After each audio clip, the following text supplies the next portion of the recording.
እንዴት ነህ ጓደኛዬ? ምን ነው የደካከመ ትመስላለህ? ሰላም አይደለህም እንዴ? ምን እባክህ ዛሬ ግብር ለመክፈል ገቢዎች ሄጄ ስንት ሰዓት ተሰልፌ ተራ ሳይደርሰኝ ለነገ ተብሎ ይሄው ተመልሼ መጣሁ። ይሄማ ቀላል ነው። መፍትሄው እኮ ተገኝቷል። ምን አይነት መፍትሄ? ይሄውልህ ብርሃን ባንክ ብርሃን ኢታክስ የተሰኘ አገልግሎት ጀምሯል። ይህ አገልግሎት ከገቢዎች ሚኒስቴር ጋር በመተባበር የሚሰጥ አገልግሎት ስለሆነ የግብርህን የገቢዎች ሰነድ ቁጥር በመያዝ ከዚያ የብርሃን ባንክ ደንበኛ ከሆንክ ከፈለክ በሞባይል ባንክ አገልግሎት አሊያም በብርሃን ኢንተርኔት ባንክ አገልግሎት ግብርህን መክፈል ትችላለህ። የባንኩ ደንበኛ ካልሆንክ ደግሞ ወደ ቀረበ የብርሃን ባንክ ቅርንጫፍ ሄደህ ግብርህን መክፈል ነው። ዋው! ይሄማ ትልቅ የመስራች ነው። ቀኔን ነው ያበራኸው።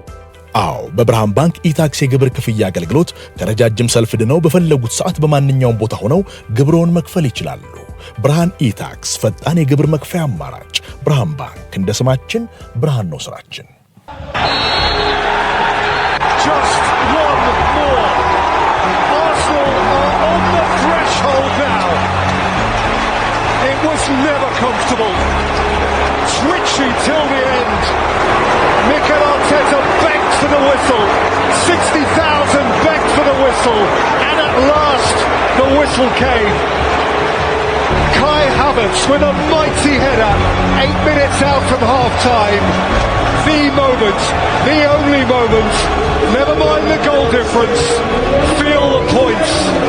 Their 25th win of the Premier League season has Arsenal within one more win of being the champions. ቀደም ሲል የሰማነው እንግዲህ ትናንትና ምሽት አርሰናል በርንሌይን ካሸነፈው በኋላ በኤምሬትስ የነበረውን ድባብ ነው። እናንሳው ይሄንን ጉዳይ። ትናንትና በኤምሬትስ አደረገ የመጨረሻ ጨዋታ ሆኗል። በፕሪሚየር ሊግም እንደዚሁም በሌላ ያው ትርጉም ባለው ጨዋታ ከዚህ በኋላ በኤምሬትስ ጨዋታ አድርግም ለአርሰናል በጣም ጥሩ ምሽት ነበር ማለት ይቻላል። በተለይ ደግሞ በመጀመሪያው አጋማሽ ፍጹም የጨዋታ ብልጫ ነበራቸው። 1-0 አሸንፈዋል። ያው ማሸነፋቸው ይመስላል አይደል ትልቁ ነገር። ከዚህ በኋላ ግቦች እስካሸነፉ ድረስ ግቦች ያን ያህል ዋጋ የሚኖራቸው አይመስልም። እናንሳይን ጉዳይ ልክ ነው። ትላንትና ለአርሰናል በጣም ትልቅ ቀን ነበር።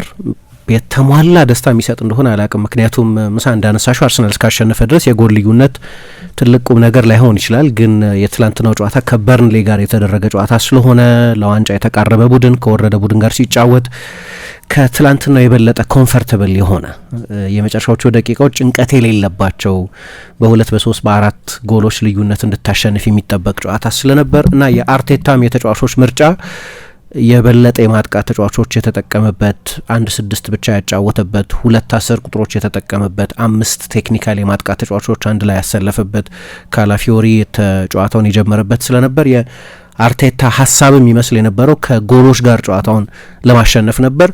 ምን ውጤት ያመጣል አናውቅም። ግን የመጨረሻውን የክሪስታል ፓላስ ጨዋታ ሰፋ ያለ የጎል ልዩነት ኖሮት የትላንትናው ጨዋታ አሸንፎ ቢሆን ኖሮ አርሰናል ምናልባት ሲቲም የተቀሩትን ጨዋታዎች ካሸነፈና ሁለቱ ቡድኖች ተመሳሳይ ነጥብ ቁጥር ላይ ከደረሱ የጎል ልዩነት ፋክተር ሊሆን ይችል ስለነበር በመጠኑ ሙሉ እርካታ ላይሆን ይችላል ያልኩት ለዚህ ነው። ግን በአርሰናል ያለፉት 22 ዓመታት ታሪክ ውስጥ ለዋንጫ የተፎካከሩባቸው ጊዜያት ነበሩ። ብዙ ጨዋታዎች ያሸነፉባቸው ጊዜያት ነበሩ። 28 ጨዋታ በአንድ ሲዝን ያሸነፉበትን የውድድር ዘመን ጨምሮ ማለት ነው። በአርሰን ቬንገርም በኤምሬትስ ዓመታትም ጭምር የዋንጫ ተፎካካሪ የነበሩባቸው አንዳንድ ሲዝኖች ነበሩ። 2008፣ 2009፣ 2011፣ 2014፣ 2016 በእነዚህ ሲዝኖች ዋንጫ ተፎካካሪ ነበር ቡድኑ። ግን በአርቴታ ስር የበለጠ ለዋንጫ ተጠግቷል። ባለፉት ዓመታት በ3 ተከታታይ ውድድር ዘመን ሁለተኛ ሆኖ ጨርሷል። ግን በተለይ በ2022-23 እና በ2023-24 የውድድር ዘመን ደግሞ ከጓርዲዮላ ማንቸስተር ሲቲ ጋር በጣም ብርቱ የዋንጫ ትግል ውስጥ ነበር። በመጨረሻ ግን አሁን ከ22 ዓመት በኋላ አርሰናል እንደዚህ ለዋንጫ ተቃርቦ አያውቅም። በ22 ዓመት ውስጥም ለመጀመሪያ ጊዜ የ38ኛ ሳምንት ጨዋታውን ሲያደርግ የፕሪሚየር ሊጉ መሪ ሆኖ ነው የመጨረሻውን ጨዋታ የሚያደርገው።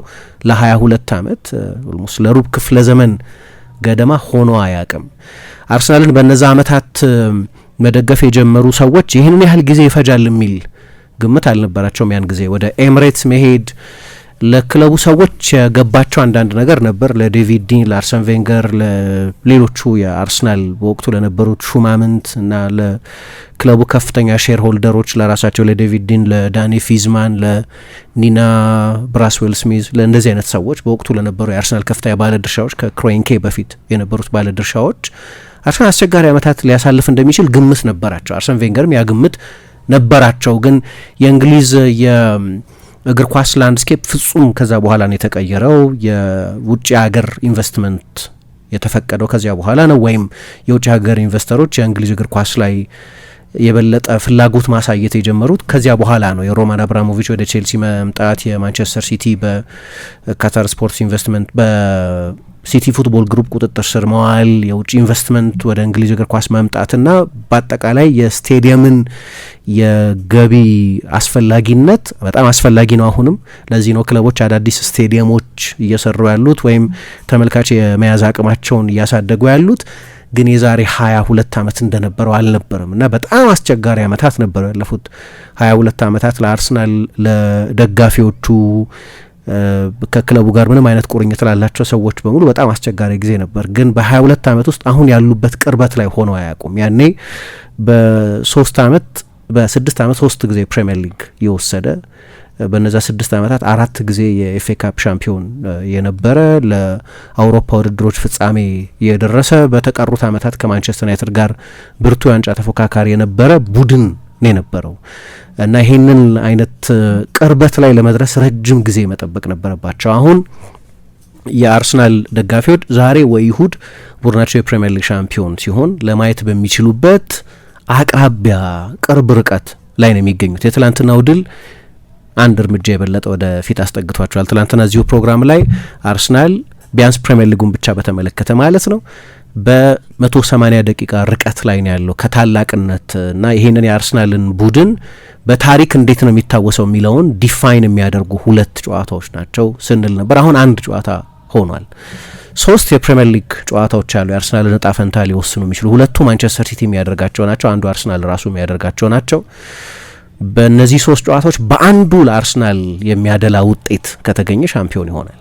ወይ ራሱ አርሰናል ጨዋታውን ካሸነፈ ክሪስታል ፓላስን፣ ወይ ማንቸስተር ሲቲ ካሉት 2 ጨዋታዎች አንደኛውን ማሸነፍ ካልቻለ ወይ ሁለቱንም ማሸነፍ ካልቻለ በእነዚህ 3 ጨዋታዎች ብቻ በአንዱ ለአርሰናል የሚያደላ ውጤት ከተገኘ የፕሪሚየር ሊግ ሻምፒዮን ይሆናል ማለት ነው እና በዚህ ቅርበት ላይ ተገኝተው አያውቁም አርሰናሎች እና ስለዚህ በጣም ትልቅ ቀን ነበር። ዕጣ ፈንታ በአርሰናል እጅ ነው ያለው። የመጨረሻውን ጨዋታ ማሸነፍ ሌላ ስሌት ውስጥ ሳያስገባ የማንቸስተር ሲቲን ውጤት ሳያስጠብቅ ሻምፒዮን መሆን ይችላሉ። ግን እዚያም ላይ ደርስ ይችላል። የዛሬው ጨዋታ ውጤት ይወስነዋል። ማንቸስተር ሲቲ የፕሪሚየር ሊጉን የዋንጫ ፍክክር እስከ መጨረሻው ዕለት ድረስ ለመውሰድ የዛሬውን የቦርንመዝን ጨዋታ ማሸነፍ አለበት። ቦርንመዝ በእርግጥ የቅርብ ጊዜ ፎርም ምን ያህል ወሳኝ ነው አላቅም። ምክንያቱም የቅርብ ጊዜ የበርንሌ ፎርም ጥሩ አልነበረም። ባለፉት 29 ከሜዳ ውጭ ባደረጋቸው የሊግ ጨዋታዎች አላሸነፈም። በፕሪሚየር ሊግም ከዚህ በፊት በፕሪሚየር ሊግ በነበረበትም የመጨረሻው ሲዝን ማለት ነው ኮምፓኒ ቡድን ውስጥ አሰልጣኝ በነበረበት ጊዜ ረጅም ጊዜ ካለፈው ፌብሩዋሪ ወዲህ ጨዋታ አላሸነፈም። በእርግጥ ለእኔ ከበርንሌ በላይ ስለ አርሰናል ነርቨስነስ ነው የትላንትናው ጨዋታ የሚነግረኝ። ምክንያቱም በርንሌ ከ57ኛው ደቂቃ በኋላ ሙከራ አላደረገም። ከ64ኛው ደቂቃ በኋላ የአርሰናል የፍጹም ቅጣት ምት ሳጥን ውስጥ እንኳ ኳስ አልነካም። ግን ያ ኤጂነስ ነበር ብለሽ ካየሹ ያ ስሜት አለ፣ ያ የፍርሃት ስሜት አለ። ግን ከ57ኛው ደቂቃ በኋላ ማለት አርቢትሩ 7 ደቂቃ ጨምረዋል። ከ7 ደቂቃ የባከነ ጊዜ ስለነበር ኦልሞስት 100 ደቂቃ ተደርጓል ጨዋታው። ለ40 ደቂቃ ለሚጠጋ ጊዜ በርንሌ ሙከራ አላደረገም። ከ64ኛው ደቂቃ በኋላ ማለት በመጨረሻዎቹ 35 ደቂቃዎች ውስጥ ሙከራ አይደለም በአርሰናል የፍጹም ቅጣት ምት ሳጥን ውስጥ ኳስ አልነካም። የአብዛኛው የበርንሌ ፖሴሽን ነበረው። ኦፍ ኮርስ ከሁለተኛው አጋማሽ የመጀመሪያዎቹ 10 ደቂቃዎች በኋላ በርንሌ የበለጠ ኳስ ዶሚኔት አድርጓል። ግን አብዛኛው በራሳቸው የመጀመሪያ 40 ሜትር የነበረ ነው። ግን ያ ኤጂነስ ያ ውጥረት 22 ዓመት ዋንጫ ሳታሸንፊ በመቆየት ውስጥ ያለ ጥርጣሬ አለ። ከዚህ በፊት ብዙ ጊዜ አጋጥሟቸዋል የአርሰናል ደጋፊዎች። ልክ እንዳሁኑ በጣም ተጠግተው ላይሆን ይችላል፣ ግን በውድድር ዘመኑ በጣም ወሳኝ በሆኑ ወቅቶች ላይ መንሸራተት አጋጥሟቸው ያውቃል እና የ1-0 መሪነት ደግሞ አንድ ቡድን ዶሚኔት ስላደረገ አይደለም አቻ የሚሆነው። አንድ ኢንሲደንት፣ አንድ አስደናቂ ለምሳሌ ጄምስ ዋርድ ፕራውስ ተቀይሮ ገባ አይደለም፣ ከየትኛውም ርቀት ጎል ማስቆጠር የሚችል ተጫዋች ነው። አንድ የፍጹም ቅጣት ምት ሳጥን ውስጥ የሚሰራ ስህተት፣ አንድ አስደናቂ እንዳልኩት ከርቀት የሚቆጠር ጎል፣ አንድ የቆመ ኳስ ጎል፣ የሆነ ስህተት ከእጅሽ ሊያስወጣው ይችላል። ስለዚህ ያ ኤጂነስ፣ ያ ውጥረት፣ ያ ፍርሃት የሚመጣው በርንሌ ትልልቅ ጥያቄዎች እየጠየቀ ስለነበር አይደለም። የበለጠ ኳሱን ይዟል። እሱ ብቻውን ለመጨነቅ በቂ ነው ለአርሰናል ደጋፊዎች። ያለቀሰ የአርሰናል ደጋፊ ሁሉ አይተናል። ጥፍራቸውን የሚቆረጥሙ የአርሰናል ደጋፊዎች አይተናል። ፍርሃት የአርሰናል ደጋፊዎች ፊት ላይ ካሜራ በክሎዝ አፕ የነሱን ፊት ባሳየን ቁጥር ወጣቶችና አዋቂዎች፣ ህጻናትና ሴቶች ሁሉ ይታይባቸው ነበር እንዲህ አይነት የፍርሃት ስሜት። ግን ብዙ ጊዜ እንዳነሳሁት ለአርሰናል በኤምሬትስ የመጫወት ትልቁ በዚህ ወቅት ያለ ትልቁ ችግር እሱ ነው። በእርግጥ 15 ጨዋታ አሸንፏል በዚህ ውድድር ዘመን ከ19 ጨዋታዎች 4 ጨዋታ ብቻ ነው ያላሸነፈው በዚህ ውድድር ዘመን ማለት ነው። በማንቸስተር ዩናይትድ እና በቦርንመዝ ተሸንፏል። በሊቨርፑል እና በማንቸስተር ሲቲ አቻ ተለያይቷል። ከዛ በስተቀር የተቀሩትን 15 ጨዋታዎች በሙሉ አሸንፏል። ሬከርዱ በጣም አስደናቂ ነው። 47 ነጥብ ነው በኤምሬትስ አይ ቲንክ ያገኘው። በጣም ከፍተኛ ነጥብ ነው ያገኘው። ግን በተለይ ልክ እንደዚህ ውጤቱ ጠባብ በሚሆንበት ጊዜ ያን የጭንቀት ድራማ አለ። ግን እንዳልኩት በርንሌ አንደኛ በጨዋታው ላይ ምንም ኢላማውን የጠበቀ ሙከራ አላደረገም። 0.2 ኤክስጂ ብቻ ነው የነበረው። ከ57ኛው ደቂቃ በኋላ ሙከራ አላደረገም። ከ64ኛው ደቂቃ በኋላ የአርሰናል ሳጥን ውስጥ ኳስ አልነካም። እነዚህ ሁሉ ነገሮች እንዳሉ ሆነው ግን የዋንጫ ፉክክር ታይትል ሬስ የሚባለው የሰዎች ስነልቦና ላይ የሚጫወተው ጨዋታ አለ። ስጋት ነበር የትላንትናው ጨዋታ ላይ እና እንዲሁ ከነርቨስ ኤነርጂ አንጻር ካየሹ ከሚገባው በላይ ጨዋታው ተቀራራቢ ይመስል ነበር።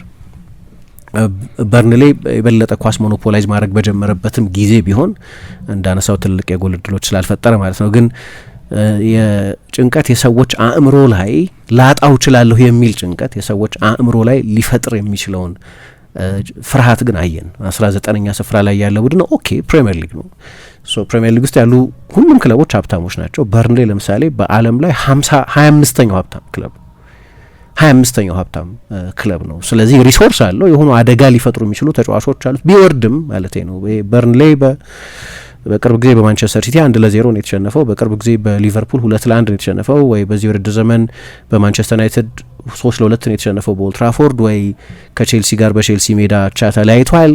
ይሄ የሚነግረን ትልልቆቹ ቡድኖች ሲዝኑን በሙሉ በ38 ጨዋታ ትንንሾቹ ቡድኖች እንደ በርንሌ አይነቶቹ ቡድኖች በ38 ጨዋታ በሊጉ ለመቆየት የሚሆን ነጥብ አላከማችሁ ይሆናል እንጂ ኢኔኒ ጊቭን ዴይ አደገኛ ሊሆኑ እንደሚችሉ እነዚህ ውጤቶች ወይም እነዚህ ጠባብ ውጤቶች ይነግሩናል። እና እንደዛ ነው የነበረው። ኳሊቲ ተጫዋቾች አሏቸው በእነሱ መጠን ማለት ነው። እና ለአርሰናል ደጋፊዎች አስጨናቂ ኤክስፒሪየንስ የነበረ ይመስለኛል የትላንትናው የሁለተኛው አጋማሽ ይልቁን የመጨረሻዎቹ 20 ደቂቃዎች ግን ተቃርበዋል። አሁን በእጃቸው ነው ያለው። አንድ ጨዋታ ማሸነፍ አርሰናልን የፕሪሚየር ሊግ ሻምፒዮን ያደርጋል።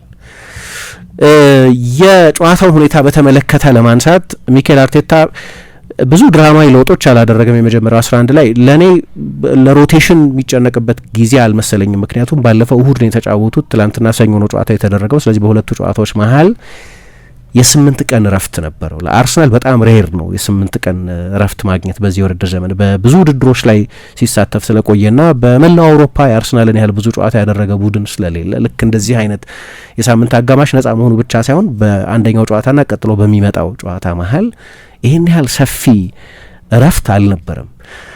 ግን አንዳንድ ለውጦች አድርጓል። አንደኛ ላይናፑ በጣም አግሬሲቭ ነው። ለዚህ ነው ለ1-0 ብቻ አይደለም የመጣው። ኦፍኮርስ አርሰናልን አንድ ዲፋይን ያደርገዋል 1-0 በዚህ ውድድር ዘመን። ምክንያቱም ትላንትና ኮሜንትሪው ላይ ሲጠቀስ ሰምተሽ ሊሆን እንደሚችለው 13 ጨዋታዎችን በአንድ የጎል ልዩነት በ1-0 ሳይሆን ግን በአንድ የጎል ልዩነት አሸንፏል። አሁንም የ1-0 ድሎች ባለ ሪከርዱ የጆዜ ሞሪኞ ቼልሲ ነው። በ2004-5 የውድድር ዘመን አይ ቲንክ 11 ጨዋታዎችን 1-0 አሸንፏል። የዛ ቡድን አንደኛው መታወቂያ የነበረው 11 ጨዋታዎችን 1-0 ያሸነፈ ቡድን በመሆኑ ነው። ኤፊሸንት ነው።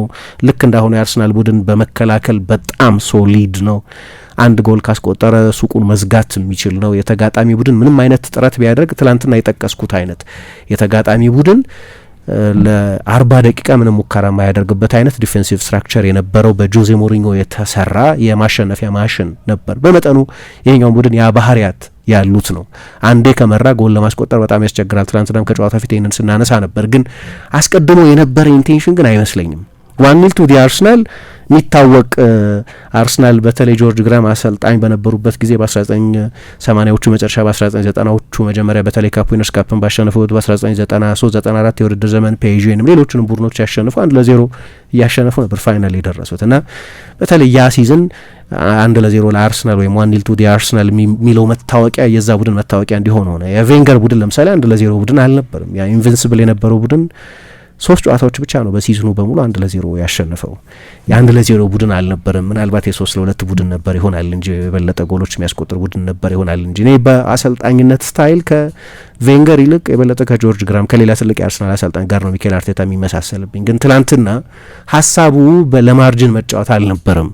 ብዙ የአርሰናል ደጋፊ እንዳሰበው አይነት እድል ነው በዚህ ጨዋታ ላይ ጎሎች ማስቆጠር መቻል እና ያድል አለን። 73 ጎል የተቆጠረበት ቡድን ነው በርንሌ። ረጅም ጊዜ ሆኖታል ክሊን ሺት ከጠበቀ ብሎ አግሬሲቭ አታኪንግ ላይንአፕ ነው ትላንትና የተጠቀመው።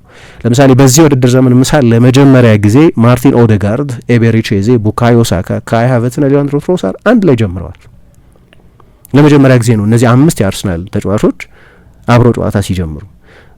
ብዙዎቹ ተጫዋቾች በተለያየ ወቅት በጉዳት ምክንያት አልነበሩም። ከነዚያውን ከጠቀስኳቸው ተጫዋቾች መካከል አንድም ያልተጎዳ ተጫዋች አልነበረም በሲዝኑ በሙሉ። ምናልባት ትሮሳርም በሁለቱ የውድድር ዘመን አጋማሽ ከፊትነስ ኢሹ ጋር ነው ሲጫወት የነበረው። የተወሰኑ ጨዋታዎች እንዳለፉትም አውቃለሁ። ግን 5ቱም ተጫዋቾች በአንድ ወይ በሌላ ጊዜ ወይ በየተራ ወይ በጋራ ተጎድተው ከሜዳ ርቀው ያውቃሉ። ለመጀመሪያ ጊዜ ነው 5ቱን ትላንትና ለመጀመሪያ ጊዜ ሲያሰልፍ አሰልጣኙ እና ሁሉንም ተጫዋቾች ካየሻቸው ቴክኒካል ተጫዋቾች ናቸው። እዚህ ላይ ሪካርዶ ካላፊዮሪ ያለ በአንድ ፒቮት ነው የተጫወተው። ዴክለር ራይስ ከ2 10 ቁጥሮች ወይም ከ2 8 ቁጥሮች ጋር እንበላቸው ከኤዜና ከማርቲን ኦዴጋርድ ጋር ከፊት ሃቨርትዝ፣ ሳካ እና ትሮሳር ነበሩ አንድ ላይ የጀመሩት እና በመጀመሪያ አጋማሽ ያየነው ፍሪ ፍሎዊንግ እግር ኳስ እኔ በተለይ በመጀመሪያው 25 ደቂቃ አርሰናል በጣም ጥሩ የተጫወተ ይመስለኛል። በቴክኒክ በጣም የላቀ ቴክኒካዊ ጥራት የነበረው ፍጹም ኃይለኛ ዶሚናንስ የነበረው በመጀመሪያ አጋማሽ በጠቅላላው 72% ኳስ የተቆጣጠረ የባላጋራ ቡድን የፍጹም ቅጣት ምት ሳጥን ውስጥ 21 ጊዜ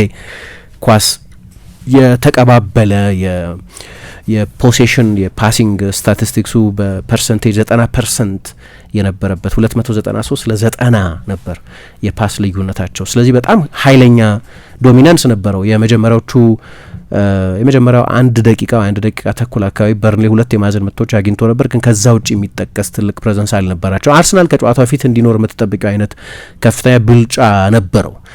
ግን ልክ እነዚህ ቴክኒካል ተጫዋቾች አንድ ላይ በሚሰለፉበት ጊዜ የምትጠብቂው ፍሰት ያለው ምንለው እኛ ሀገር ፍሪ ፍሎዊንግ እግር ኳስ ነበር። ግን አመቱ ሙሉ እነዚህ ተጫዋቾች አብረው እንዳልተጫወቱ የሚያስታውቁ ደግሞ ሰዎች ኒርሊ ሞመንትስ የሚሏቸው ልክ የኦዴጋርድ የፓስ ምጣኔ ሊሆን ይችላል ወይም ያንን የኦዴጋርድን ፓስ ማንበብ በትክክል አለመቻል ሊሆን ይችላል። ለሃቨርትዝ አብረው እነዚህ ተጫዋቾች በዚህ አብረው ረጅም ጊዜ የተጫወቱ ቢሆንም ግን ረጅም ጊዜ ሆኗቸዋል አብረው ከተጫወቱ።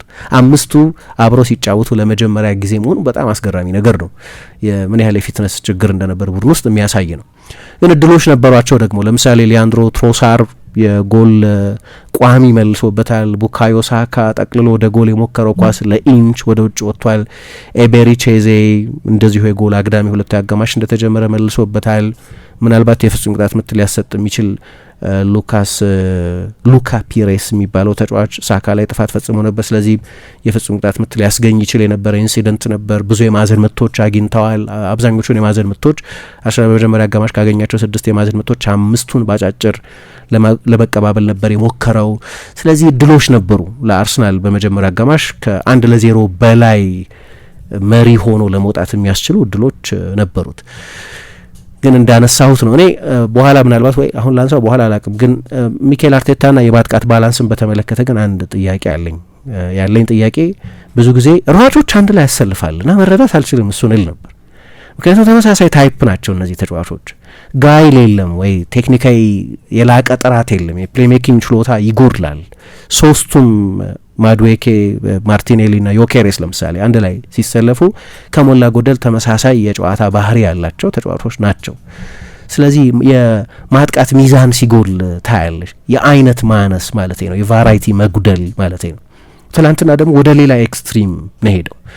ጥሩ ነው ብዙ ቴክኒካዊ ተጫዋቾች መጠቀሙ ጥሩ ነው። 1 ፒቮትና 2 10ዎች መጠቀሙ 2 አድቫንስድ 8ዎች መጠቀሙ ጥሩ ነው። ሳካና ትሮሳር በቀኝና በግራ በኩል መጀመራቸው ሃቨርትዝም ጎል አስቆጥሯል። ስለዚህ የአሰልጣኙን ውሳኔ ትክክለኝነት የሚያሳይ ነው ተብሎ ሊጠቀስ ይችል ይሆናል። ግን ምን እያየሁ ነበር? ብዙ ወደ ኳስ የሚመጡ ተጫዋቾች እያየሁ ነበር። የቦልቱ ፊት ተጫዋቾች ነበሩ። ወደ ስፔስ የሚሮጥ ተጫዋች አልነበረም። አሁን መቀላቀል ማለት ሚክስ ማድረግ ማለት የተለያየ ባህሪ ያላቸውን ተጫዋቾች አንድ ላይ ማጣመር ማለት ነው። ስለዚህ አርሰናል በጣም ኃይለኛ ቅድም የጠቀስኩት ቁጥሮችም የሚገልጹት አይናችንም የሚነግረን አይነት ከፍተኛ ብልጫ በነበረው ጊዜ ማጥቃቱ ከዛ የሰላ ጥርስ ሊኖሩ ያስፈልግ ነበር። ምናልባት ዮኬሬስ ያንን ልዩነት ሊያመጣ ይችል ነበር። ምክንያቱም አንደኛ ዮኬሬስ በጠቅላላው ከእንደ በርንሊ አይነት ቡድኖች ጋር ያለው ሬከርድ ግሩም ነው። ሁለተኛ ባለፉት 4 የፕሪሚየር ሊግ ጨዋታዎች 4 ጎሎች አስቆጥሯል። የሰሞኑ ፐርፎርማንሱ በጣም ጥሩ ነው። በጠቅላላው በ2026ም ጎሎች እያስቆጠረ ያለ ተጫዋች ነው። እንዲያውም ከሚቀርቡበት ትችቶች መካከል አንደኛው የሚያስቆጥረው ትንንሾቹ ቡድኖች ላይ ነው። ስለዚህ እንደዚህ አይነቶቹን እንግሊዝ ውስጥ ፍላት ትራክ ቡሊስ ይሏቸዋል። ከትንንሾቹ ቡድኖች ላይ ጎል ማስቆጠር የሚያቅተው ሎጂኩ ይገባኛል። ለምን ሀቨርትዝ እንደተሰለፈ በርንሌ በሎ ብሎክ ነው የሚከላከለው። ስለዚህ ከጀርባ ላይ ዮኬሬስ አይነት ተጫዋች የመሮጫ ስፔስ አይኖርም። ስለዚህ በኮምቢኔሽን ነው ትሪያንግሎች፣ አንግሎች በመፍጠር ነው ጎሎች ማስቆጠር የምንችለው ብሎ አስቦ እንደሆነ እረዳለሁ። ግን አማራጭ ነበረው ሌላ አይነት ተጫዋች ለመጨመር የሚያስችል የበለጠ ሯጭ ለመጨመር የሚያስችል እድል የነበረው ይመስለኛል። አሁን ሌላ ጊዜ አንዳንዴ በግድ ተጫዋቾቹ በመጎዳታቸው ባለመኖራቸው ምክንያት ያሉት አማራጮች ሯጮቹ ብቻ በመሆናቸው ምክንያት ሯጮቹን ሲጠቀም ታያለሽ። አንዳንዴ ግን በምርጫም አማራጮችም እያሉት መቼስ ጠንካራ የሆነ አናሊሲስ ያለበት ነው የአርሰናል ኮቺንግ ስታፍ። ያለ ምክንያት እንደማያደርጉት አውቃለሁ። አሁን ምክንያቱም በተመለከተ በሚዲያ ሲናገሩት አንሰማም ይሆናል። ሁልጊዜ ግን እንግዳ የሚሆንብኝ አንደኛው ነገር ለማንኛውም ለእንደኔ አይነቱ ተራ የእግር ኳስ ተመልካች የሚገባ የሚመስልን ነገር እነሱ ሊስቱት አይችሉም። እኔ የምስተው ለምን በዛ በየትኛው ራሽናሌ እነዚህን ተጫዋቾች አንድ ላይ እንደሚያጣምሩ አለማወቅ ነው።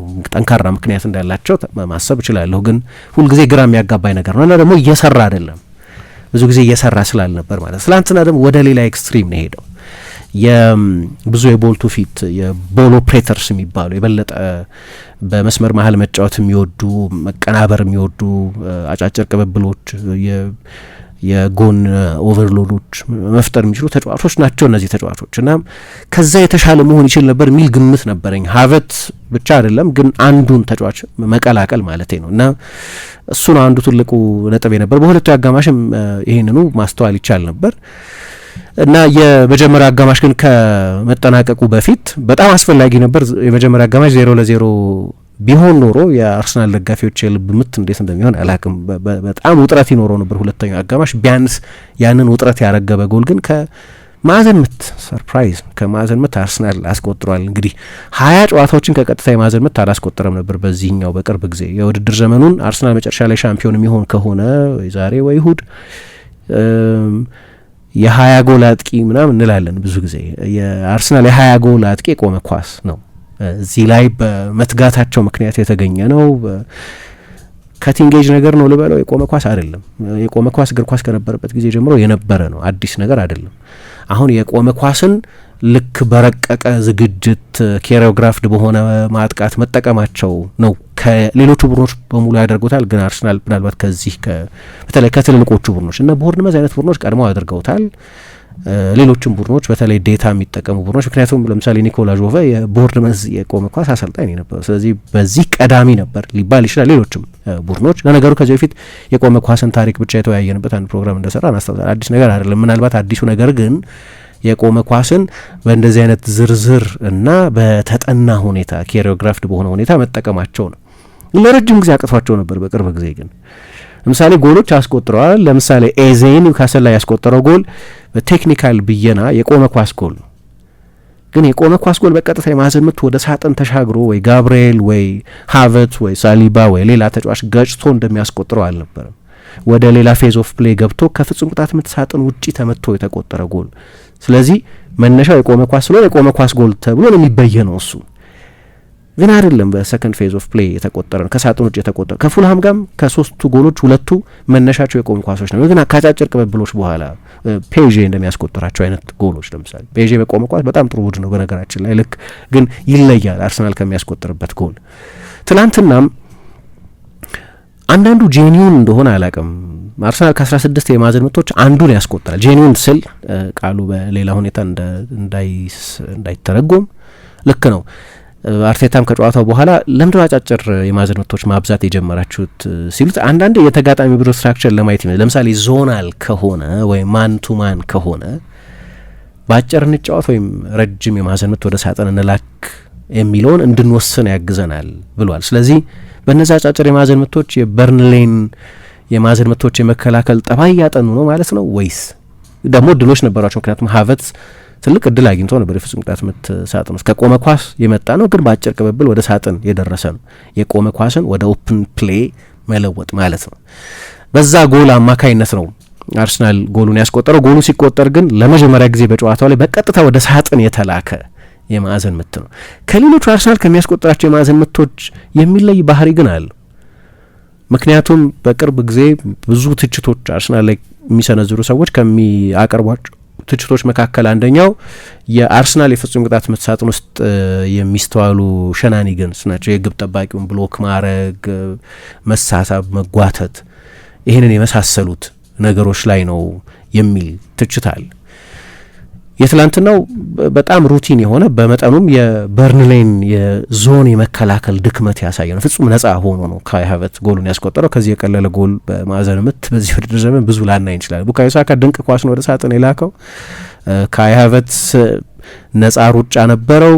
ከሁሉም ተጫዋቾች በላይ ዘሎ ነው ጎሉን ያስቆጠረው እና አርሰናል ይህንን ጎል አስቆጥሯል። ግን የመጀመሪያው አጋማሽ ላይ ምናልባት መነሳት ያለበት አንድ ኢሹ አነጋጋሪ የዳኝነት ውሳኔዎች ተላልፈዋል። ትላንትና አርሰናል በጣም እድለኛ የሆነበትን ውሳኔ ጨምሮ በሁለቱ አጋማሽ ካይ ሃቨርትዝ በእኔ ግምት በቀይ ሊያስወጣ የሚችል እሱንም በጣም እድለኛ ያደረገው ምናልባት በዋንጫ ፍክክር ውስጥም ትርጉም ሊኖረው የሚችል ውሳኔ ወስነዋል። ቪአር ውስጥ ያሉት ሰዎችና ሜዳ ውስጥ ዳኛ አርቢትር የነበሩት ፖል ቲየርኒ።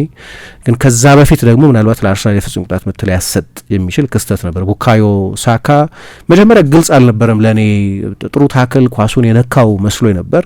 ግን ከሌሎች የተለያዩ አንግሎች ሁኔታውን ስታይ በእኔ አስተያየት መቼስ ዳኝነት የኦፒኒየን ጉዳይ ነው። በእኔ አስተያየት የፍጹም ቅጣት ምት ነበር። ምናልባት ትልቅ አጀንዳ አይሆንም። አርሰናል ከደቂቃዎች በኋላ ነው ጎል ያስቆጠረው እና መጨረሻ ላይ ጨዋታውን አሸንፏል እና ትልቅ አጀንዳ አይሆንም። ግን ውጤቱ ሌላ ቢሆን ኖሮ ሊያከራክር ይችል የነበረ አይነት ነው። የአርሰናል ተጫዋቾችንም የአሰልጣኙንም ሪያክሽን ማየት ይቻል ነበር እና እሱ አንድ ትልቅ ኢንሲደንት ነበር። ስለዚህ የመጀመሪያው አጋማሽ ለክፉ የሚሰጥ አጋማሽ አልነበረም። በርንሌን መቆጣጠር በጣም ትልቅ ስኬት ላይሆን ይችላል። ግን በ3 ሙከራዎች በ6 የፍጹም ቅጣት ምት ንክኪዎች የፍጹም ቅጣት ምት ሳጥን ንክኪዎች ብቻ ገድቦታል። በ28% ፖሴሽን በ90% ፓሲንግ። ሁለት አጋማሽ ግን ሌላ መልክ ነበር። የሁለት አጋማሾች ጨዋታ ነው። ግን በነገራችን ላይ የሃቨርትዝ መሰለፍ እንዲህ ጎል ከማስቆጠሩ አንጻር ካየነው ምናልባት እንግዲህ እንዳልኩት እኔ ባላንስ ማድረግ አለበት። ሁሉም ዲፓርትመንት ላይ ባላንስ ያስፈልጋል። ኦፍኮርስ ለምሳሌ ሁለት የመስመር ተከላካዮች ይኖሩሻል አይደል? አንደኛው የመስመር ተከላካይ የበለጠ ዳይናሚክ የበለጠ የሚያጠቃ ይሆናል። አንደኛው የበለጠ ቁጥብ ይሆናል፣ የበለጠ ፖዚሽናል ይሆናል። ለምሳሌ ይሄ ሚዛን ነው፣ ባላንስ ነው። ስለዚህ በምትከላከይበት ጊዜ ቢያንስ በመጨረሻው መስመር 3 ተጫዋቾች ይኖሩሻል ማለት ነው። ለፉል ባኮችም ይሰራል። መሀል ላይም ያ ባላንስ ያስፈልጋል። ለምሳሌ በ3 አማካዮች የሚጫወት ቡድን ከሆነ 3ቱም ነጣቂዎች መሆን የለባቸውም አይደል? ወይ አንዱ ወይ ሁለቱ የበለጠ ፈጣሪ መሆን አለባቸው። ከፊትም ይሄው ይሰራል። የሚዛን ጉዳይ ለማጥቃት ተጫዋቾች ብቻ የሚሰራ ለሁሉም ዲፓርትመንት የሚሰራ ነው፣ ለማጥቃት ብቻ የሚሰራ አይደለም። እኔ ባላንስ ችግር ነበረበት እላለሁ። ሃቨርትዝ በነጠላው መጥፎ ስለሆነ አይደለም። ጎል አስቆጥሯል፣ በጣም ወሳኝ ጎል አስቆጥሯል። መጨረሻ ላይ አርሰናል የበለጠ ለዋንጫ ካቀረቡ ጎሎች መካከል አንደኛው ነው።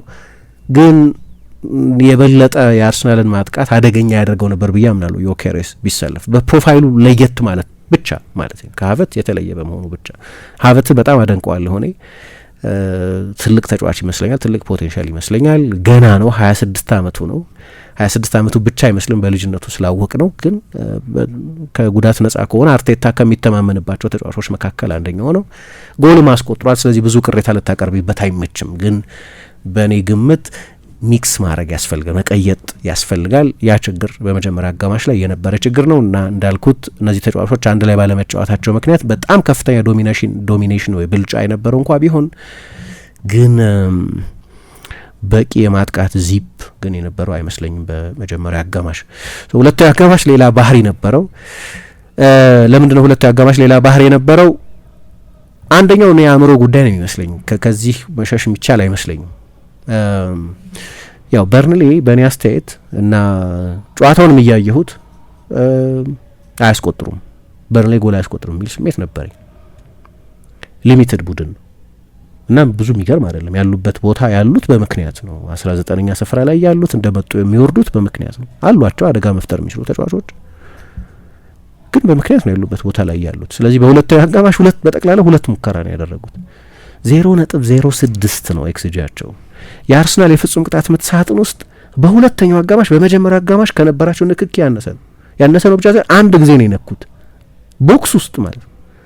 አንድ ጊዜ ነው የነኩት እና ሁለቱም ሙከራዎቻቸውም ከርቀት የተደረጉ ሙከራዎች ናቸው። በሞስኬራና በኤዜ ስህተቶች የተደረጉ ናቸው።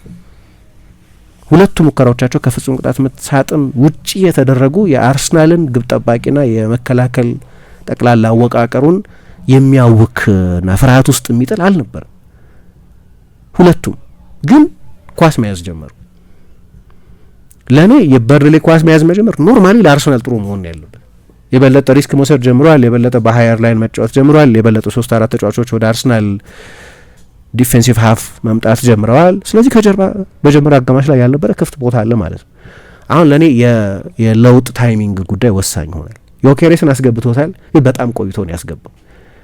አርሰናል የበለጠ የጌም ማኔጅመንት ሞድ ውስጥ በነበረበት ጊዜ ነው ተጫዋቹ የገባ። የመጀመሪያ አጋማሽ ላይ ኳስ በተቆጣጠረበት የተጋጣሚ ቡድን ሳጥን ውስጥ ኳስ ብዙ ይነካ የነበረበት ብዙ የፓሲንግ ትራያንግሎች ያየንበት ነው። ለምሳሌ በእኔ አስተያየት ከአጥቂነት አንጻር የአትሌቲኮ ማድሪዱ ፐርፎርማንሱ ለብዙ ሰው የአርሰናል ቤስት ፐርፎርማንሱ ነው ይላል። እስማማለሁ። ግን በታጋይነቱ ምክንያት በፍልሚያው ለአትሌቲኮ ማድሪድ የመሀል ተከላካዮች በአካላዊ ፍልሚያ በሰጠው ከባድ የቤት ስራ ምክንያት ከማጥቃት ጎሎች ከማስቆጠር ከአደገኝነት አንጻር ግን የአርሰናል ቤስት ፐርፎርማንሱ የሚመስለኝ የፉልሃሙ ጨዋታ ነው። 2 ጎሎች ያስቆጠረበት እና በጠቅላላ ጨዋቱ በጣም ጥሩ የነበረበት ጨዋታ። ለምን የመጀመሪያው የአጋማሽ አርሰናል ማጥቃት የሲዝኑ ቤስት ማጥቃት ነበር። አርሰናል ከፍተኛው ቴክኒካዊ እግር ኳስ የተጫወተበት ነበር። እዛ ውስጥ አጥቂውን ጨምር እድሎች ያገኛል ማለት ነው። እሱ ተቀይሮ በገባበት ጊዜ አርሰናል ቅድም እንዳልኩት በጨዋታ ማኔጅመንት ሞድ ውስጥ ነው የነበረው። ምንም ልትጠይቀው አትችይም። ስቲል ለዛ ሆኖ ጥሩ ተጫውቷል። በሁለታው አጋማሽ ግን ጥሩ የተጫወተው በምንድነው በባትሊንግ ኳሊቲ ነው፣ በፍልሚያው ነው እንጂ ሰርቭ በማይደረግበት ጊዜ ማራዶና አይደለም። የፍጹም ቅጣት ምት ሊያገኝ የሚችልበት ወይም እንደዚህ አይነት ፖሲቢሊቲ ውስጥ የተገኘበት ሁኔታ ነበር። አንዳንድ ያደረጋቸው ጥረቶች ነበሩ፣ ግን በአብዛኛው የነጠላ ጥረቶች፣ የግል ጥረቶች ናቸው።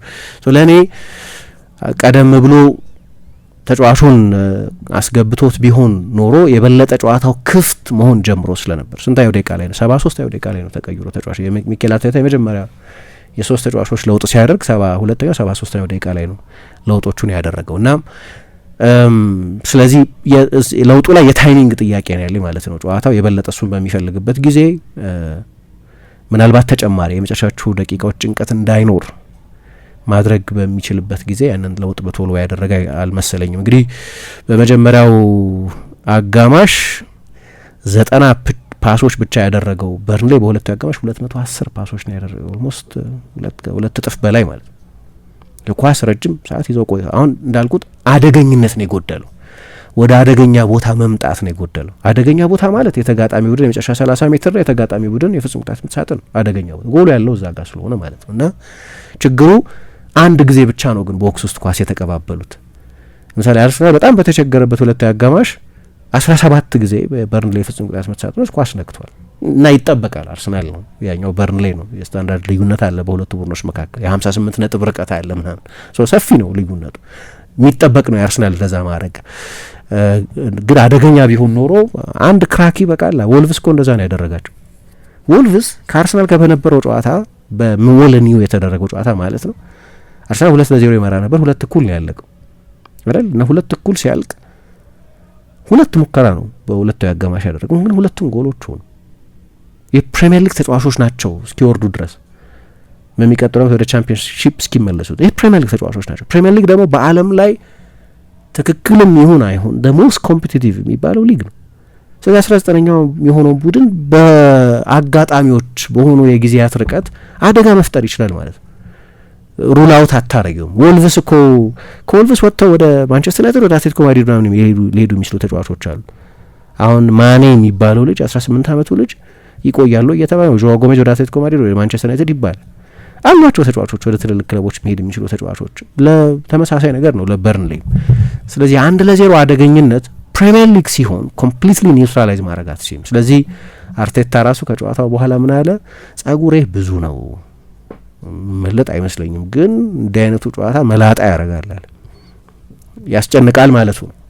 እና ቴክኒካል ቦታው ላይም በአርሰናል ደጋፊዎችን ፊት ከጨዋታ ፊት የበለጠ የተጠበቀው የፉልሃም አይነት ፐርፎርማንስ አይደለም። በመጀመሪያ አጋማሽ 2 ጎል በትንሹ አስቆጥሮ ሁለተኛውን አጋማሽ ነርቭለስ ማድረግ፣ ግን ይሄኛው የበለጠ የወልቭሱን በዚሁ ስቴዲየም የተደረገውን የወልቭሱን ጨዋታ የሚመስል አይነት ጭንቀቱ የተሞላበት ጨዋታ ነበር ማለት ነው። ስለዚህ አሁን ያየነው ከዛ በኋላ የአርሰናልን የመከላከል ሪካርድ ነው። ግን አንድ መዝለል የሌለብን ነጥብ አለ።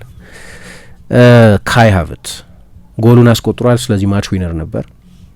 ምናልባት በዚህም የአርቴታን እሱን ማሰለፍ እንደ ጥሩ ውሳኔ ያሳየው ይሆናል። እኔ እንደዛ አይነት ባይነሪ አስተያየት የለኝም። ቅድም ባልኩት መንገድ ነው ማምነው። ማጥቃቱ ሚዛን ያስፈልገዋል ለሁሉም ቡድን የሚሰራ ማለት ነው። ግን በጣም በጣም በጣም በጣም እድለኛ ነበር ተጫዋቹ። በቀይ ቢወጣ ኖሮ ረጅም ሰዓት ነበረው። የማይክል ጃክሰን ስማቸው ኢንትረስቲንግ ስም ነው፣ የበርንሌው አሰልጣኝ ስም እና እሳቸው በቀይ ቢወጣ ኖሮ ወደ ጨዋታው እንመለስ ነበር፣ ምክንያቱም በጣም ሰፊ ጊዜ ነበር ብለዋል። በእኔ አስተያየትም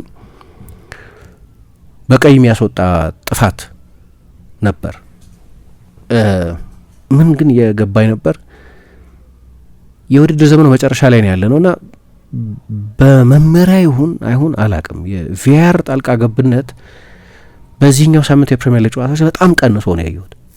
አሉ አንዳንድ የቪአር ኢንተርቬንሽንስ የነበሯቸው ጨዋታዎች ነበሩ፣ ግን ምናልባት ከባለፈው የዌስትሃም አርሰናል ጨዋታ በኋላ በጣም ትልቅ አጀንዳ ሆኖ ስለነበር የቪአር ጉዳይ ፉልሃም ዌስትሃም አስቆጥሮ የተሻረው ጎል ሁኔታ ቁጥብነት፣ ትልልቅ ውሳኔዎች ለመወሰን መፍራት የሚመስል ነገር ያለው ይመስለኛል። አሁን ሊወስኑ ይችላሉ ዳኛው በቃ አይተውት ብዙ ጊዜ ያደርጉትም አርቢትሮች ያ ፐርሶናሊቲ የሚጎድላቸው ይመስለኛል።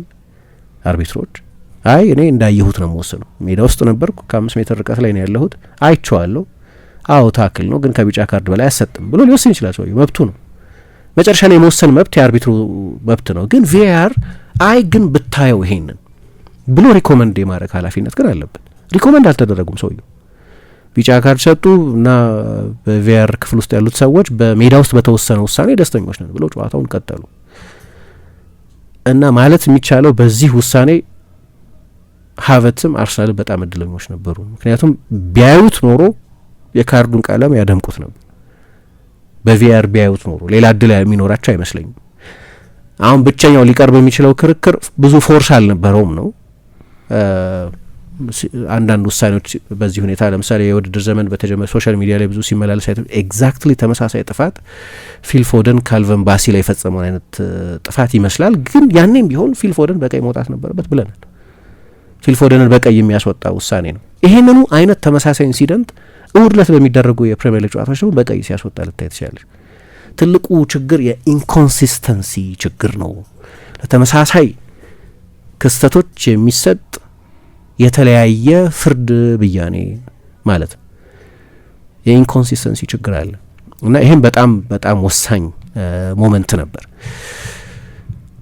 ሁለቱ አጋማሽ ላይ የነበረ ሞመንት ነው። ምናልባት በርንሌን የበለጠ አደገኛ ሊያደርግ ይችል የነበረ የአርሰናል ደጋፊዎችን ጭንቀት በስንት እጥፍ ሊጨምር እንደሚችል መገመት ይቻላል። መቼስ ግን ሁለቱ አጋማሽ ላይ አርሰናል ሻምፒዮን ከሆነ በእኔ ግምት ሻምፒዮን የሚሆነው ከሆነ በመከላከል ጥንካሬው ነው።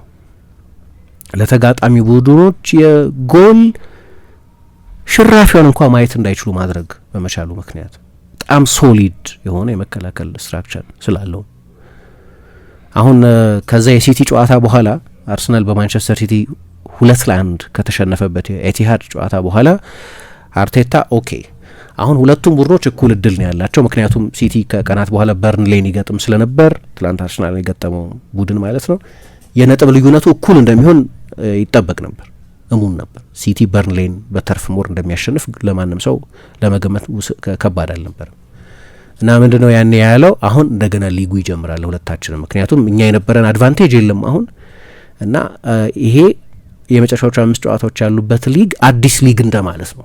ምክንያቱም አመቱ ሙሉ የነበረን አድቫንቴጅ አሁን የለም። ስለዚህ በዛ ማይንድ ሴት ነው መጫወት ያለብን አለ። ምንድነው የገባኝ ከነዛ ጨዋታዎች በኋላ አርሰናል በውድድር ዘመኑ መጀመሪያ አካባቢ ብዙ ናወራ የነበረው ማጥቃቱ የተሻለ የነበረ ቢሆንም አሁን ሰሞኑን ካለው ግን ከመጀመሪያዎቹ 10 ጨዋታዎች በ7ቱ ክሊንሺት ጠብቆ ነበር። ምሳ 70% በሚሆኑ ጨዋታዎች ላይ ጎል አልተቆጠረበትም ጭራሽ። ግን እሱ ብቻ አልነበረም። በእነዛ አሁን በጠቀስኳቸው ጨዋታዎች በመጀመሪያዎቹ 10 ጨዋታዎች 7ቱን ክሊንሺት ጠብቋል ብቻ ሳይሆን 0.3 0.4 0.5 ኤክስጂ ነበር የተጋጣሚ ቡድኖች ይፈጥሩ የነበሩት በእነዚህ ጨዋታዎች። መከላከሉ እንዲያውም የነበረው ንጽጽር እኮ እንዴ የማይሰበር የሚመስል አንድ ሬከርድ አለ የጆዜ ሞሪኞ ቡድን በአንድ ሲዝን 25 ክሊንሺት የጠበቀበት። ከዛ በፊት አርሰናል በ1998 23 ክሊንሺት ጠብቆ ነበር። በአርሰናል ታሪክ እሱ ነው ትልቁ በፕሪሚየር ሊግ ብቻ። 23ም በጣም ብዙ ነው፣ በተለይ ለቬንገር ቡድን በጣም ትልቅ ነው። ምክንያቱም በክሊንሺት ያን ያህል ፌመስ ስላልሆነ፣ በመከላከል ያን ያህል ፌመስ ስላልሆነ። ግን ያ የኦልድ ጋርዱ ዘመን ነው። ዴቪድ ሲማን ግብ ጠባቂ የነበረበት፣ ናይጀል ዊንተርበርን ና ሊ ዲክሰን፣ ቶኒ አዳምስ ና ስቲቭ ቦልድ፣ ማርቲን ኬሩና የነበሩበት ያ የጆርጅ ግራም ውርስ የነበረው ኦልድ ጋርድ ስለነበር ሊሆን ይችላል። ኖርማሊ የአርሰናል ቡድን በመከላከል ያን ያህል በአርሰን ቬንገር ዘመን ዋናው ጥንካሬው ተደርጎ የሚጠቀስ አልነበርም። ግን የሞሪኞ ሪካርድ ግን አንደኛ 15 ጎል ብቻ ነው ሲዝኑን በሙሉ የተቆጠረበት፣ 25 ክሊንሺቶች ነው ሲዝኑን በሙሉ የጠበቀው። አንዳንድ ቦታ 24 ይላል፣ እኔ 25 ነው የማውቀው። ከዛ ጋር ሁሉ ይነጻጸር ነበር ታስታውሽ እንደሆነ። አሁን ከዛ የኤቲሃድ ጨዋታ በኋላ ወደዛ ነው ሪቨርት ያደረገው።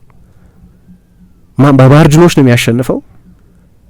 ምክንያቱም የኒውካስልን ጨዋታ 1-0 ነው ያሸነፈው። የዌስትሃምን ጨዋታ 1-0 ነው ያሸነፈው። የትላንትናው ጨዋታ 1-0 ነው ያሸነፈው።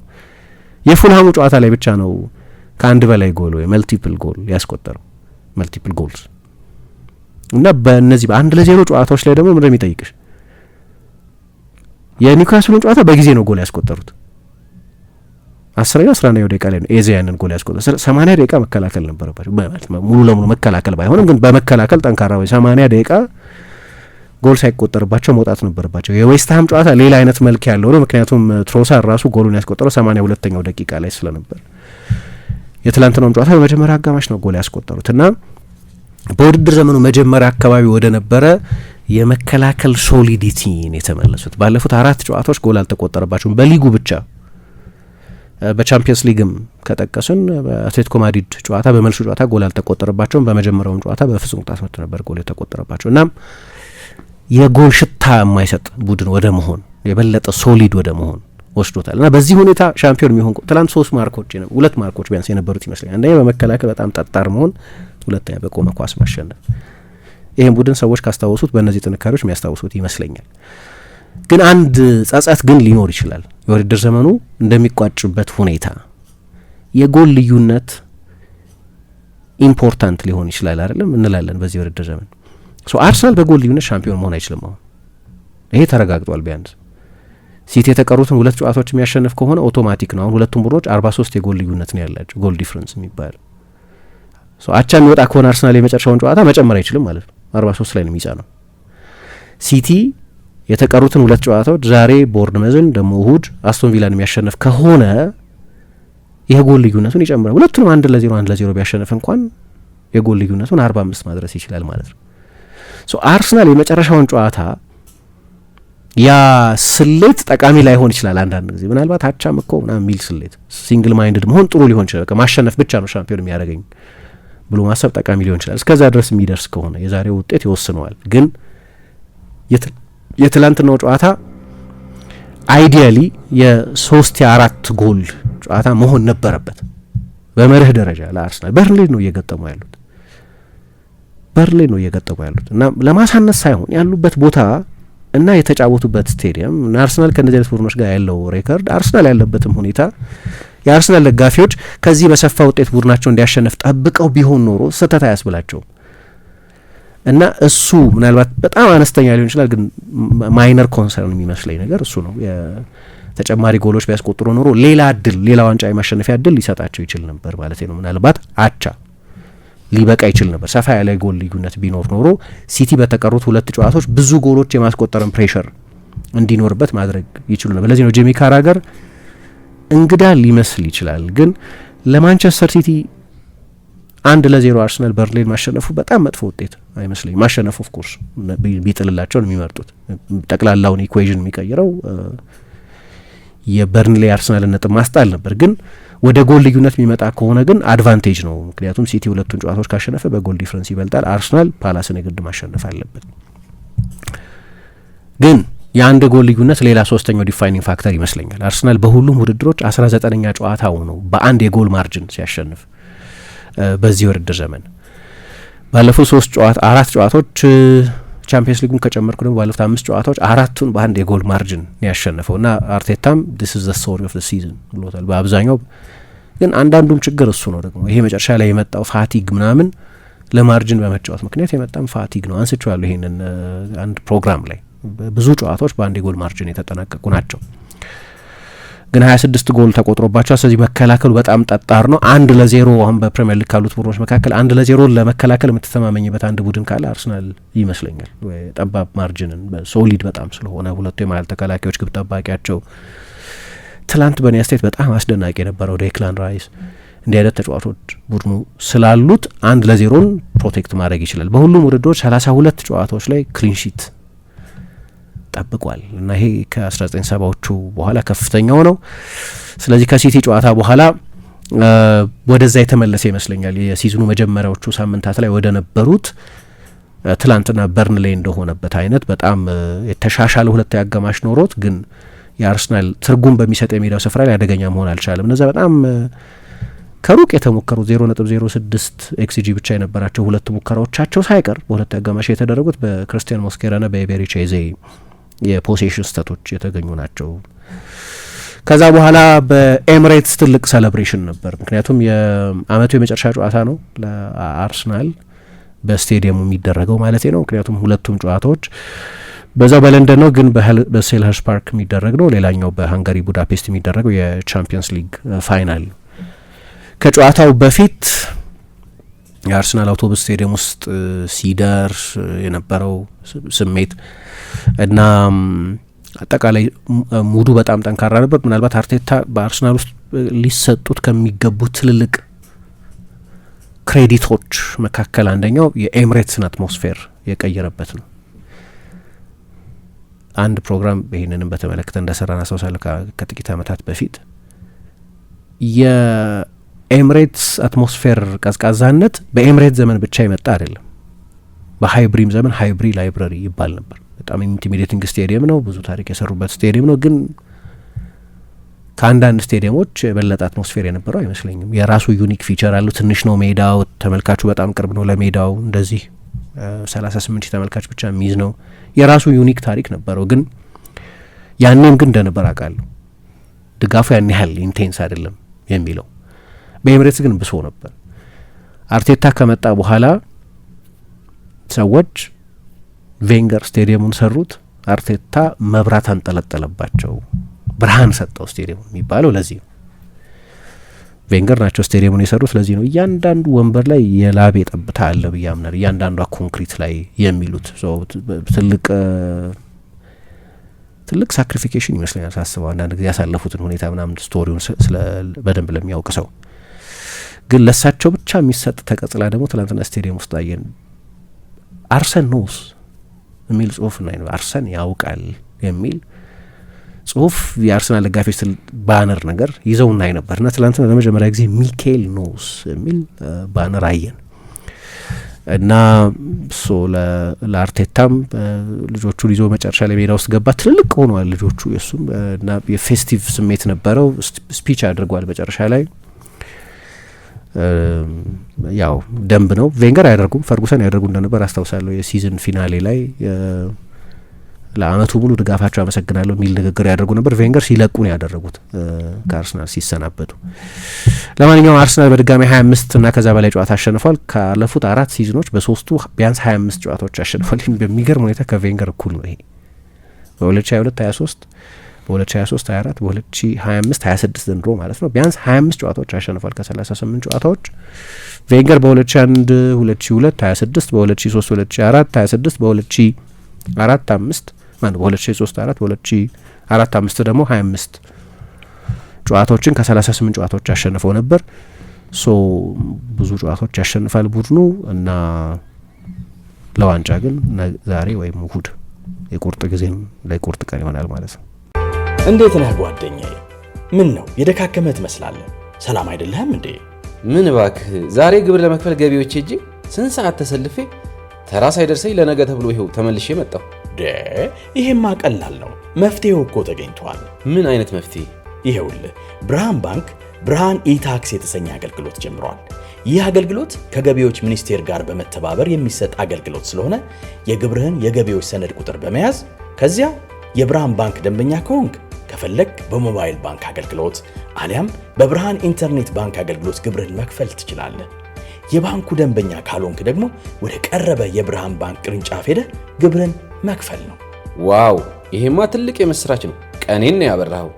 አዎ በብርሃን ባንክ ኢታክስ የግብር ክፍያ አገልግሎት ከረጃጅም ሰልፍ ድነው በፈለጉት ሰዓት በማንኛውም ቦታ ሆነው ግብርዎን መክፈል ይችላሉ።